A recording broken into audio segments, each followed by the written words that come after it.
To reset the Barclays app on your iPhone, follow these steps. First, open the Barclays app and navigate to the More tab, which is usually located at the bottom right corner of the screen.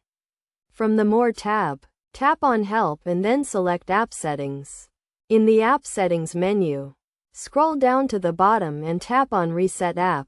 You will be prompted to confirm that you want to reset the app. Tap on Reset to proceed. This will log you out of the app and restore it to its default settings.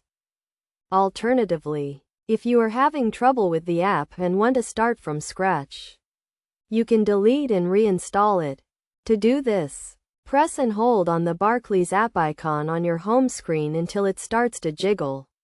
Tap the X in the corner of the icon to delete the app. Then, open the App Store, search for Barclays, and download the app again. Once the app is installed, tap on it to open and follow the prompts to set it up again. You will need to log in with your username and password and go through the security setup process.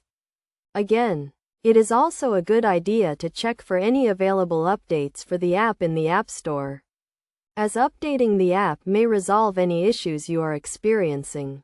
To do this, open the App Store, tap on your profile icon in the top right corner, and scroll down to the Available Updates section.